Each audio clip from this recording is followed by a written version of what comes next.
Olá para todos, continuamos nossos estudos e hoje vamos estudar um novo tipo de equações diferenciais ordinárias que é muito importante para aplicações e para os estudos, porque ele dá uma teoria, agora não é gambiarra já, e vamos ter uma teoria para resolução, então vamos ter uma ciência. Essas são equações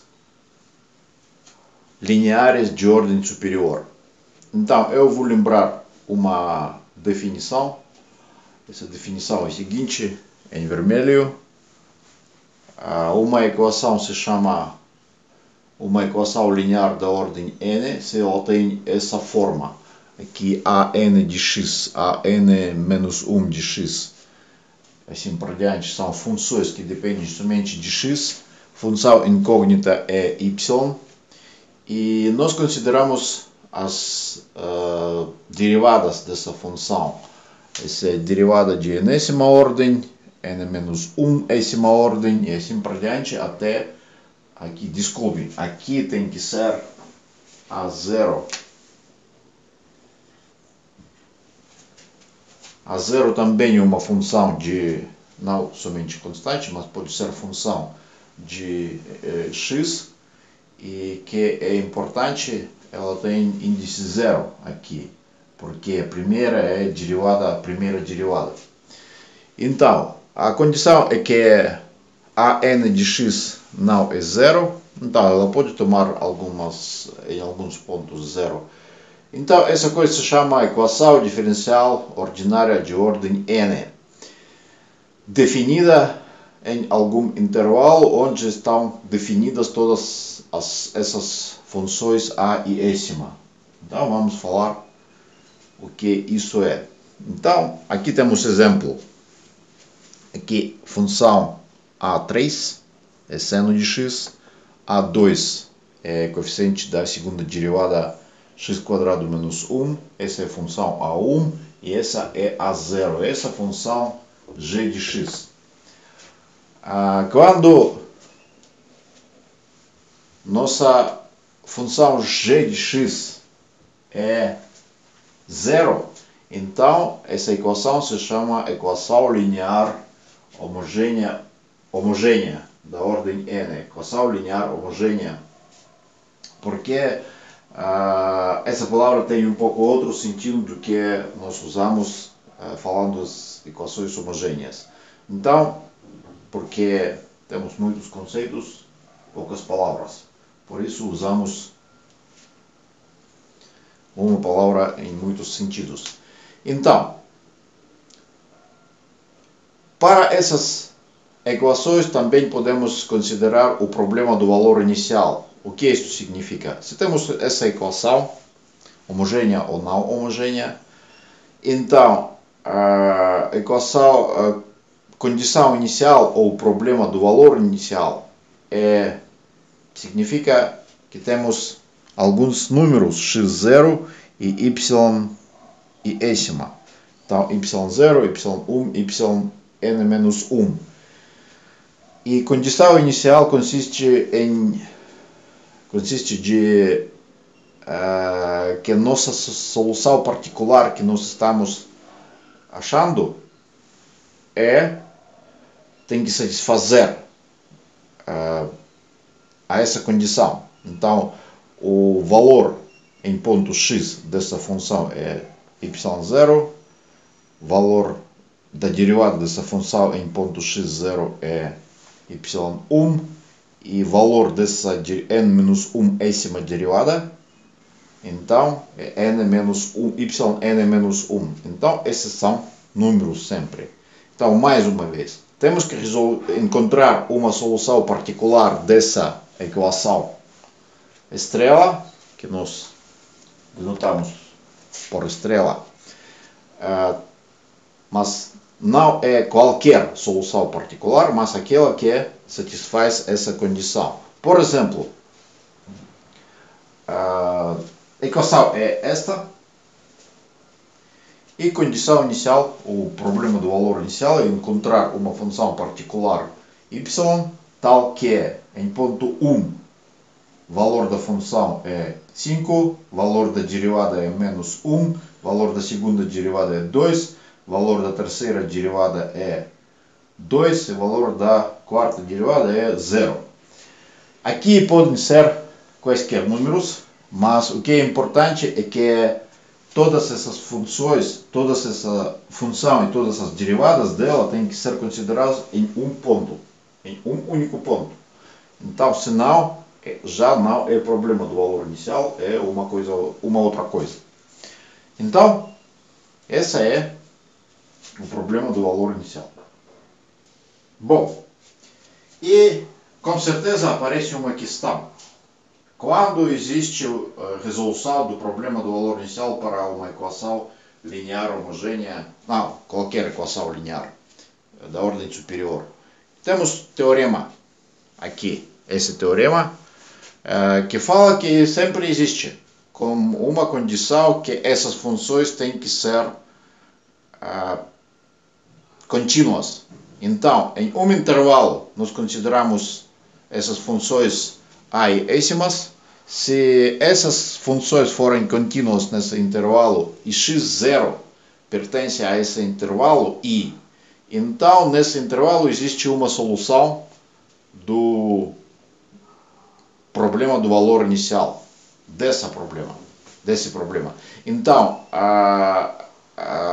o que temos que falar aqui que x0 tem que pertencer a esse intervalo e y0 não precisam pertencer, eles podem ser quaisquer.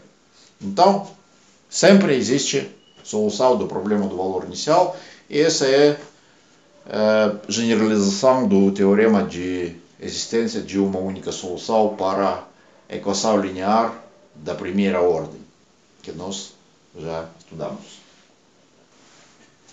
Agora vamos definir um conceito muito importante, muito fácil para entender, mas mesmo muito importante. Então, temos de novo essa equação diferencial ordinária linear da ordem n. E para essa equação, vamos considerar uma equação obtida pela aniquilação de g. Vamos colocar em vez de g somente 0 e vamos chamar essa equação uma equação linear homogênea associada à equação inicial. Não só isso, essa equação é muito útil para nossos estudos. Por quê? Porque agora eu vou falar sobre um teorema que vai ser nosso esquema de estudos de resolução de qualquer equação linear. Então, qual é esse teorema? Vamos imaginar que temos uma solução geral da equação homogênea associada. Então, temos essa equação, g não é 0. Mas a gente resolveu, de algum jeito, essa equação linear associada. YC é uma função que contém constantes, vamos falar assim, porque é equação solução geral. E agora, por algum jeito, a gente obteve a solução da equação inicial. Só que essa equação não precisa ser geral, ela é particular, somente já é bastante. Então, temos solução geral da homogênea associada e umas das soluções particulares da equação inicial. Então, a soma deles é solução geral da solução inicial. Então, nosso problema divide em dois problemas mais fáceis. Então, primeiro, em vez de encontrar solução geral da equação não linear, temos que encontrar solução geral da equação linear associada. É mais fácil. E outra coisa, mas temos que encontrar uma solução particular. Também é mais fácil do que a solução geral.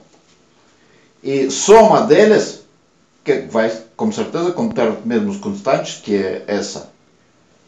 Então, essa soma é solução geral de tudo de toda a equação.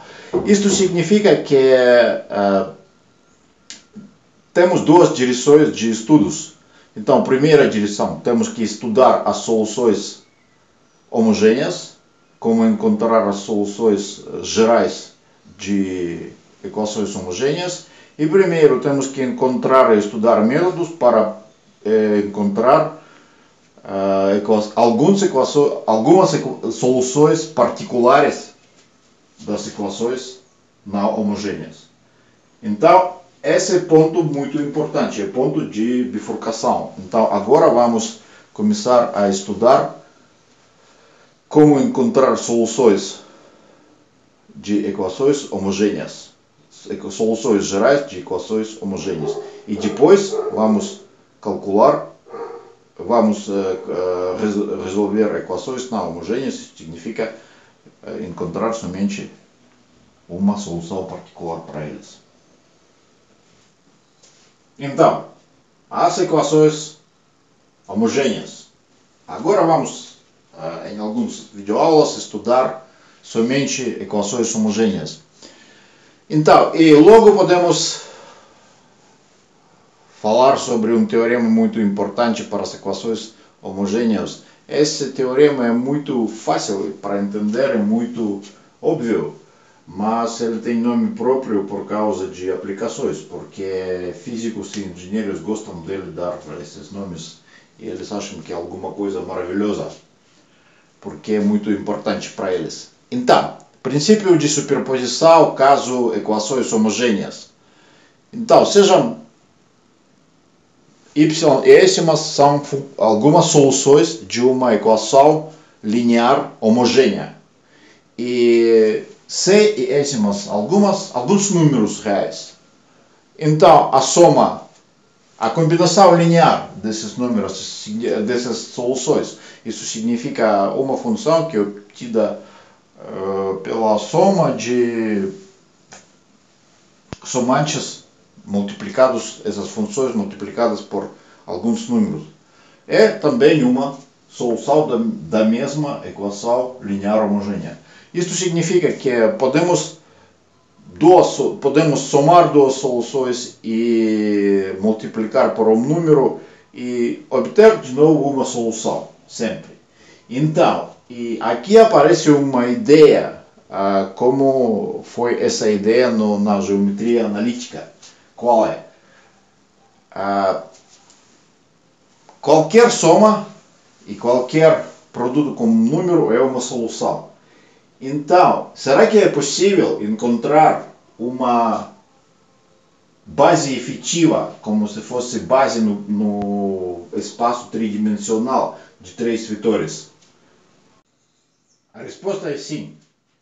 Sempre podemos encontrar uma base, um sistema de vetores das funções efetiva que permite encontrar qualquer solução como uma combinação linear dessas n soluções fixas. Então, para entender isso, temos que definir o que é dependência e independência linear. Mas, na verdade, é a mesma coisa que foi na geometria analítica. Então, mais uma vez, o que nós queremos? Nós temos que cada solução pode ser multiplicada por um número e somada com uma outra solução. E nós de novo vamos ter uma solução. Então, e temos que responder agora a pergunta se existe um número finito de soluções e y1, y2, assim por diante, tais que qualquer outra solução é uma combinação linear dessas soluções fixas. Então, a gente vai encontrar essas soluções e vamos declarar essas soluções como uma solução geral, na verdade, porque vai depender somente de essas constantes. Aqui é preciso falar que este K aqui Desculpem então. Aqui é K.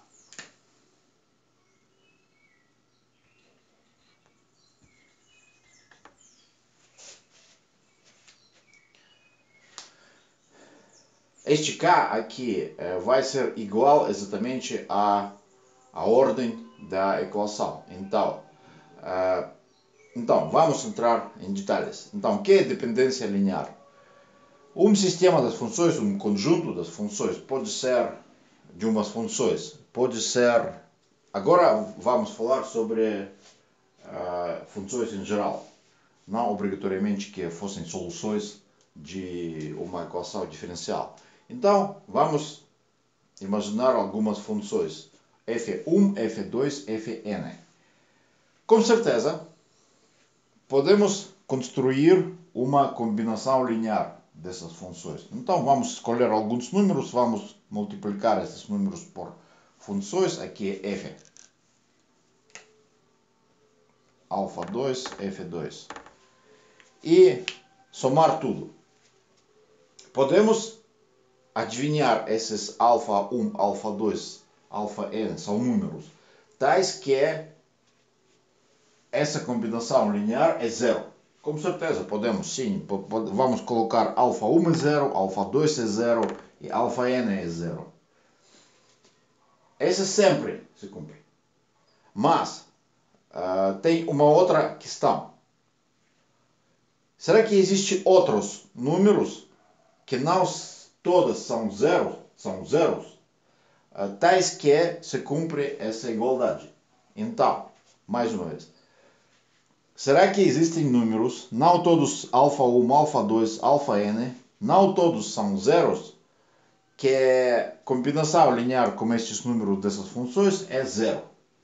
Por que eles não precisam ser zeros? Porque aqui nós temos que expressar a ideia, neste caso, que uma das funções pode ser representada como uma combinação linear de outras. Isso significa que pelo menos coeficiente aqui na combinação linear, o coeficiente alfa e écimo não tem que ser zero. Se algum não é zero, então podemos representar esse f2, por exemplo, como uma combinação linear de outras funções. E isso significa que nós vamos já falar sobre o nosso problema em representar uma função através de outras funções. Então, agora aparece uma definição.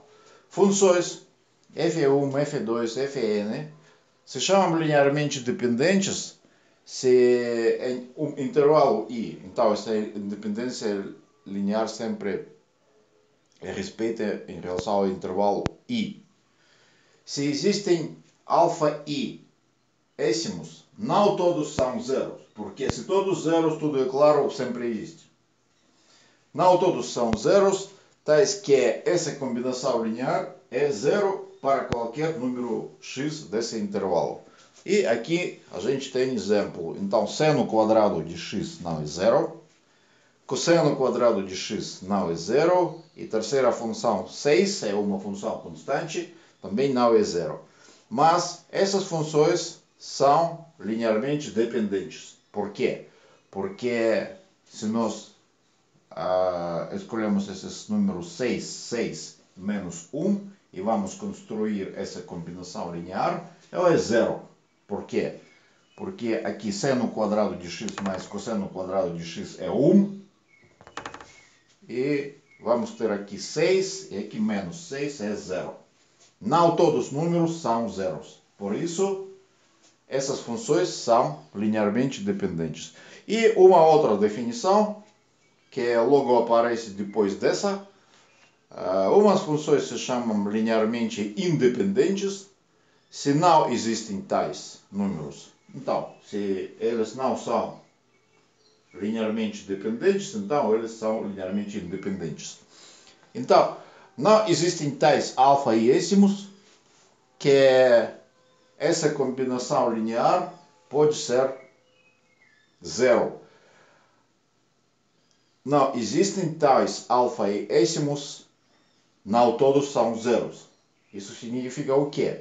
Significa que esse sistema de funções é linearmente independente. Por quê? Só em único caso.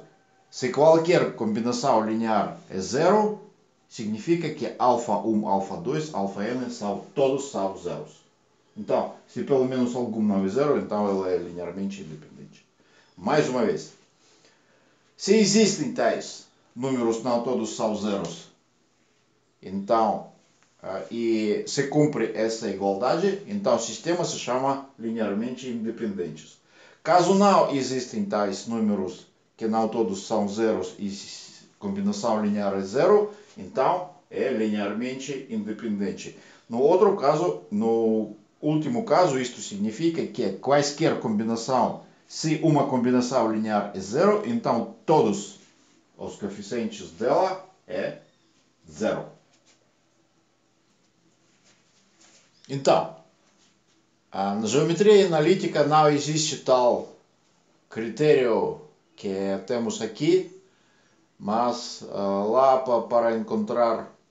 para esclarecer a questão de dependência ou independência linear de vetores, temos que construir um determinante de coordenadas. Aqui é muito difícil construir coordenadas de funções, introduzir coordenadas de funções, mas podemos construir um determinante muito bom. E esse determinante mostra para nós se essas funções são linearmente dependentes ou não dependentes. Então, critério para a independência linear. Se f1, f2, fn, umas funções pelo menos n vezes diferenciáveis em um intervalo i, então, determinante construído assim, como é? Primeira linha são funções. Segunda linha são primeiras derivadas dessas funções. Terceira linha são segundas derivadas. Quarta linha são terceiras derivadas. E última linha são n-1 écimas derivadas dessas funções. Então, se esse determinante de funções não é igual identicamente zero, então isso significa que não é em cada ponto igual a zero, então essas funções são linearmente independentes no intervalo i. Então, em alguns pontos, esse determinante pode ser zero, mas se existe pelo menos um ponto no intervalo i, onde ele não é zero, então funções são linearmente independentes no intervalo i. Esse critério é muito bom, porque é muito fácil construir tal determinante para quase todas as funções. Então, e vamos dar um exemplo. Vamos considerar um sistema de três funções. f1 expoente de x, função exponencial de x, f2 x exponencial de x e f3 x quadrado exponencial de x. Vamos construir esse determinante. Esqueci. Esse determinante se chama Wronskiano, do sobrenome do matemático que inventou.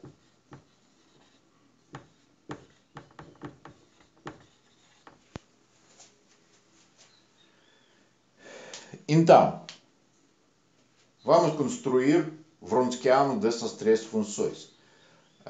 Primeira linha são três funções mesmas. Segunda linha são primeiras derivadas. Então, exponencial de x é derivada do exponencial de x. Segunda função derivada é exponencial de x, x exponencial de x. E terceira é 2x exponencial de x mais x quadrado exponencial de x. E temos que calcular só três segundas derivadas. Então, a segunda derivada da primeira função é exponencial de x. Segunda derivada da primeira função, é claro que é 2 exponencial de x mais x exponencial de x. E essa é a segunda derivada da terceira função. E temos, eu não escrevi todas as calculações, e só a resposta 2 exponenciais de 3x não é zero em ponto nenhum. Por isso, essas funções são linearmente independentes. Agora, para expressar nossas soluções através de um sistema, temos que dar essa definição de um conceito muito importante. É um análogo de base. Sejam y1, y2, yn umas soluções de uma equação diferencial ordinária linear homogênea da ordem n. Aqui é muito importante que a ordem da equação é igual à quantidade de soluções. Então, se essas soluções são linearmente dependentes, então elas se chamam sistema fundamental ou conjunto fundamental de soluções. Então, somente duas condições são suficientes. Então, primeiro é que no sistema fundamental o número das soluções tem que ser igual à ordem da equação. E segunda coisa, eles têm que ser linearmente independentes. Logo dá para entender que existem muitos sistemas. Existem muitos sistemas fundamentais. E agora o teorema que esclareça tudo. Para que nós precisamos desse sistema? Qualquer solução de equação diferencial ordinária linear homogênea é uma combinação linear de um sistema fundamental de soluções. Isto significa o quê? Se nós escolhemos um sistema, um fixo sistema, um conjunto fundamental de soluções, então cada solução pode ser expressa como combinação linear desse sistema. Não que fosse para cada solução existiria um sistema. Não. Para cada solução existe um sistema, um sistema único para todas as soluções. Então, escolhemos sistema, então cada solução é combinação linear de vetores das funções desse sistema. Com certeza, se escolhermos um outro sistema, então também vai ser a mesma coisa. Qualquer solução vai ser combinação linear, só que para cada solução vão mudar os coeficientes. Então, vamos considerar exemplo. Essa equação, da segunda ordem, equação linear homogênea da segunda ordem. Então, eu sei, por enquanto não vou falar de onde, que essas duas funções são soluções desse sistema, dessa equação. Então, mas isto nós podemos verificar logo. Então, temos que somente substituir y por exponencial de 3x.